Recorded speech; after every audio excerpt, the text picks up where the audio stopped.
कैसे हैं आप सब? आशा करती हूँ आप सब अच्छे होंगे, स्वस्थ होंगे। स्वागत है आपका इस कक्षा में। आइए आज हम पढ़ते हैं व्याकरण का पाठ 1, भाषा, लिपि और व्याकरण। भाषा क्या होती है? बच्चों, जब हम अपने विचारों का, जैसे जो भी हम बात करते हैं, जैसे आप अपने घर पे करते हैं, विद्यालय में करते हैं, कहीं आस पड़ोस में आप अपने दोस्तों से करते हैं, तो जो हमारे विचार हैं, जो हमारी बातें हैं, तो उनका जब हम आदान प्रदान करते हैं, मतलब आप अपनी बात कुछ कहते हैं, सामने वाला कुछ अपनी बात आपसे कहता है, आपके जवाब का प्रश्न का उत्तर देता है, तो जब हम अपने विचारों का आदान प्रदान करते हैं तो वो भाषा कहलाती है। अब लिपि क्या होता है? लिपि उस भाषा को लिखने का ढंग होता है कि किस तरीके से वो भाषा लिखी जाती है, वो लिपि के अंतर्गत हमें पता चलता है। अब बात करते हैं व्याकरण की। व्याकरण का जो है सबसे मेन काम होता है हिंदी में भाषा को शुद्ध करना। तो जब तक व्याकरण नहीं होगी, हमारी हिंदी भाषा शुद्ध रूप से जो है हमें उसका ज्ञान शुद्ध रूप से नहीं हो सकेगा। तो इस अध्याय में हम जानेंगे विस्तार से इन तीनों के बारे में, भाषा, लिपि और व्याकरण। तो चलिए शुरू करते हैं। मनुष्य एक सामाजिक प्राणी है। वो अपने मन में आने वाले विचारों की अभिव्यक्ति बोलकर या लिखकर करता है। तो विचारों की अभिव्यक्ति संकेतों के माध्यम से भी की जाती है ना? साइन लैंग्वेज हम जिसको बोलते हैं, जैसे सीटी बजाकर, सिर हिलाकर, ताली बजाकर और चेहरे के विभिन्न भावों तथा हाथों की विभिन्न मुद्राओं के माध्यम से। ठीक है? मनुष्य यदि विचारों को व्यक्त नहीं करता तो वो व्याकुल हो उठता है। मनुष्य की इसी व्याकुलता से भाषा की उत्पत्ति हुई।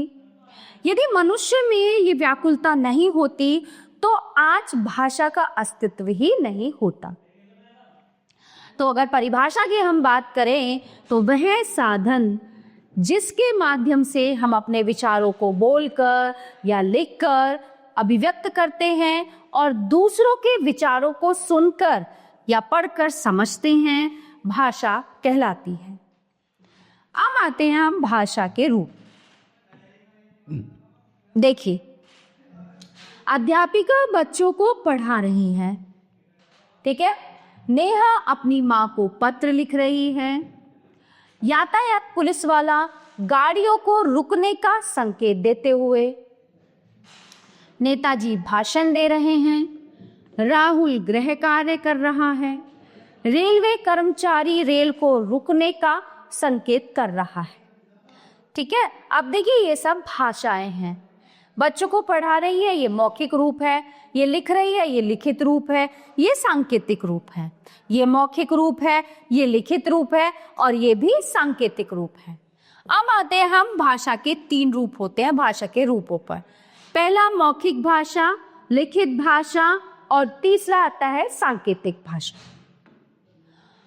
चलिए, सबसे पहले हम जानेंगे मौखिक भाषा के बारे में। तो बच्चों, वह भाषा जिसमें हम अपने विचारों को बोलकर व्यक्त करते हैं, जैसे, ठीक है, मैं आपको बोल के कुछ चीज समझा रही हूँ, वो मौखिक भाषा कहलाती है। जैसे बातचीत करना, भाषण देना, समाचारों का प्रसारण करना आदि। फिर आता है लिखित भाषा। वह भाषा जिसमें हम अपने विचारों को लिखकर व्यक्त करते हैं, लिखित भाषा कहलाती है। जैसे पत्र लिखना, कविता लिखना आदि। फिर आता है हमारा सांकेतिक भाषा। वह भाषा जिसमें विचारों तथा सूचनाओं को संकेतों के माध्यम से व्यक्त किया जाता है, सांकेतिक भाषा कहलाती है। जैसे सिर हिलाकर स्वीकृति या अस्वीकृति देना, विभिन्न यातायात चिन्ह आदि। अब बोली तथा उपभाषा। अब हम बोली की बात करते हैं। बोली क्या होती है? हर क्षेत्र की अपनी अलग अलग बोली होती है। ठीक है? कहीं पे खड़ी बोली होती है, कहीं पे बड़े साधारण बोली होती है, कहीं पे बहुत तहजीब वाली बोली होती है। तो बच्चों, बोली भाषा का अल्प विकसित रूप है। यह क्षेत्र बदलने के साथ साथ ही बदल जाती है। बोली स्थान विशेष की भाषा होती है, जबकि भाषा संपूर्ण राष्ट्र की भाषा होती है। जब बोली विकसित होकर किसी क्षेत्र विशेष की भाषा बनती है तो उसे क्षेत्रीय भाषा कहा जाता है। सामान्यतः बोली में लिखित साहित्य उपलब्ध नहीं होता, जबकि हरियाणवी, भोजपुरी, गढ़वाली, अवधी तथा ब्रज बोली में कुछ साहित्य उपलब्ध है। ठीक है। अब हिंदी की उपभाषा तथा बोलियां। अब हिंदी की उपभाषाएं क्या क्या हैं, चलिए देखते हैं। पश्चिमी हिंदी, पूर्वी हिंदी, उत्तरी हिंदी तथा दक्षिणी हिंदी। और इनके अंतर्गत आने वाली जो बोलियां हैं वो हैं पूर्वी हिंदी, अवधी, छत्तीसगढ़ी, भोजपुरी और मैथिली। पश्चिमी हिंदी हरियाणवी, खड़ी, ब्रज, बुंदेली तथा राजस्थानी। उत्तरी हिंदी गढ़वाली, कुमाऊनी। दक्षिणी हिंदी दक्खनी। भारतीय भाषाएं तथा राजभाषा। भारत में अनेक भाषाएं बोली जाती हैं। भारत की मुख्य भाषा हिंदी है तथा भारतीय संविधान ने 14 सितंबर 1949 ईस्वी में हिंदी को भारत की राजभाषा के रूप में स्वीकृति प्रदान की गई।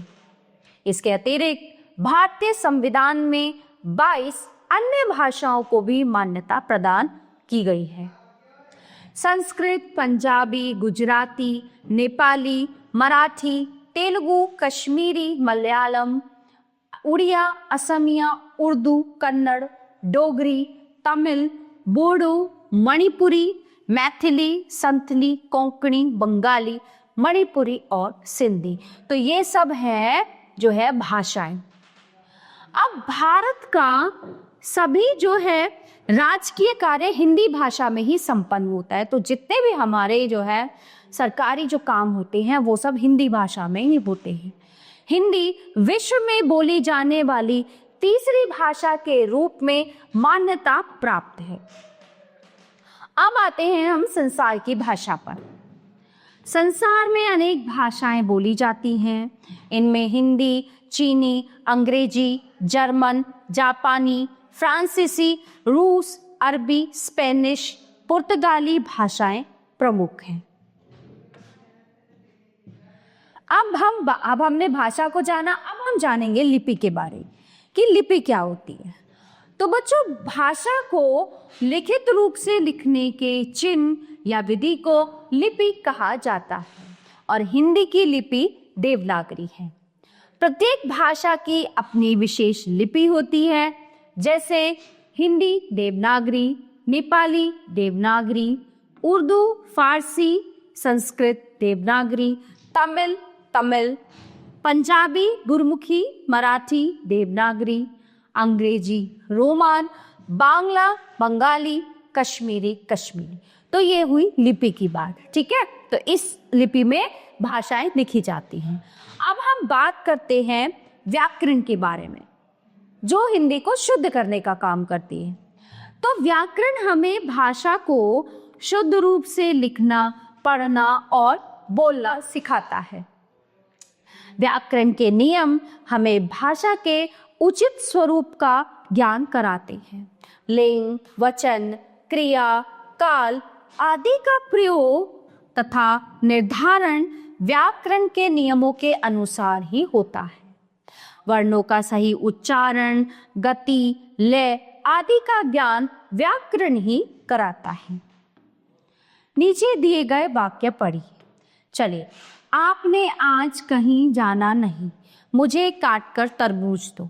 हमने 2 वाक्य पढ़े और हमने पढ़े तो हमने जाना कि ये दोनों वाक्य अशुद्ध है, ये सही नहीं है। उपयुक्त वाक्य अशुद्ध हैं, इन्हें शुद्ध रूप में लिखने के लिए व्याकरण का ज्ञान होना बहुत आवश्यक है। जैसे आपको आज कहीं नहीं जाना है, मुझे तरबूज काट कर दो। उपयुक्त वाक्यों में व्याकरण के नियमों का पालन किया गया है, अतः ये अर्थ भी स्पष्ट कर रहे हैं। वह ज्ञान अथवा विद्या जो भाषा को उचित रूप से प्रयोग करना सिखाता है, व्याकरण कहलाता है। अब बात करते हैं व्याकरण के अंगों के बारे में कि व्याकरण के अंग व्याकरण के अंग कौन कौन से होते हैं? व्याकरण के 4 अंग होते हैं, वर्ण विचार, शब्द विचार, पद विचार और वाक्य विचार। तो सबसे पहले वर्ण विचार, इसमें वर्णों के आकार, स्वरूप, भेद, उच्चारण आदि का अध्ययन किया जाता है। शब्द विचार, इसमें शब्दों के स्वरूप, भेद, बनावट आदि का अध्ययन किया जाता है। पद विचार, इसमें संज्ञा, सर्वनाम, विशेषण आदि पदों के स्वरूप तथा प्रयोग पर विचार किया जाता है। वाक्य विचार, इसमें वाक्य रचना, वाक्य भेद, वाक्य संबंध आदि का अध्ययन किया जाता है। अब आते हैं हम हिंदी भाषा का जो मानक रूप है उसके बारे में। तो भाषा के उपयोगी बनाने हेतु उसमें एक रूपता लाना अत्यंत आवश्यक है। अब इस एक रूपता को भाषा का मानक रूप कहते हैं। मानक भाषा का प्रयोग सरकारी कार्यों एवं साहित्य में किया जाता है। हिंदी के मानक रूप का विकास खड़ी बोली से हुआ है। हिंदी में कई ऐसे अक्षर एवं शब्द हैं जिनके 2-2 रूप प्रचलन में हैं, जैसे है, हन, ध्व, जाय, अंत आदि। तो विद्वानों ने भाषा के जिस लिखित रूप एवं प्रयोग को मान्यता प्रदान की है उसे मानक भाषा कहा जाता है। साहित्य लेखन, पत्र पत्रिकाओं, रेडियो, दूरदर्शन आदि में हिंदी के मानक रूप का ही प्रयोग किया जाता है।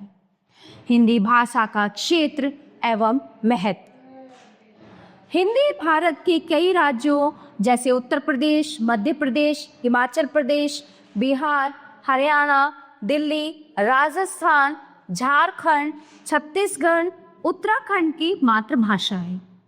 देश के बाहर भी तेजी से हिंदी का प्रचार प्रसार हो रहा है। विश्व के कई विश्वविद्यालयों में हिंदी शिक्षण की व्यवस्था है। अमेरिका, रूस, चीन, जापान जैसे देशों की सरकारें हिंदी भाषा शिक्षण पर जोर दे रही हैं। हिंदी भाषा में 1 करोड़ से भी अधिक शब्द हैं और ये अपनी सरल प्रकृति के कारण आसानी से सीखी, समझी और बोली जा सकती है। इसमें अनेक विदेशी भाषाओं जैसे अंग्रेजी, अरबी, फारसी, पुर्तगाली, तुर्की, फ्रांसीसी के शब्दों को स्थान दिया गया है। हिंदी का क्षेत्र बहुत विशाल है। ये विश्व की महत्वपूर्ण भाषाओं में से एक है। साहित्य, भाषा ज्ञान का माध्यम है। प्रत्येक भाषा में ज्ञान की बातों को वर्णित कर आने वाली पीढ़ियों के लिए संचित किया जाता है।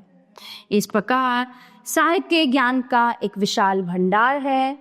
साहित्य विभिन्न विषयों पर लिखा जाता है, जैसे विज्ञान, नृत्य, कहानी, इतिहास आदि।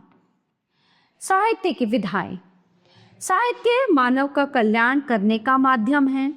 तो इस प्रकार ज्ञान का संचित कोश साहित्य कहलाता है। मूल रूप से साहित्य की 2 विधाएं हैं, पद्य और गद्य। पद्य होता है जो कविताएं होती हैं, जो दोहे आते हैं, जो पद होते हैं, और गद्य होता है जो पैराग्राफ यानी जो अनुच्छेद होता है। ठीक है, आइए जानते हैं कुछ महत्वपूर्ण तथ्यों के बारे में कि भाषा वह साधन है जिसके द्वारा मनुष्य अपने भावों व विचारों का आदान प्रदान करता है। भाषा के 3 रूप होते हैं, मौखिक, लिखित और सांकेतिक। ध्वनियों को लिखने की विधि को लिपि कहते हैं। भाषा के शुद्ध रूप का ज्ञान कराने वाला शास्त्र व्याकरण कहलाता है। हिंदी भारत की राजभाषा है। तो प्यारे बच्चों, ये था पाठ भाषा, लिपि और व्याकरण, जो यहीं पे समाप्त होता है। आशा करती हूँ आपको अच्छे से समझ आया होगा। मिलते हैं अगली कक्षा में। धन्यवाद।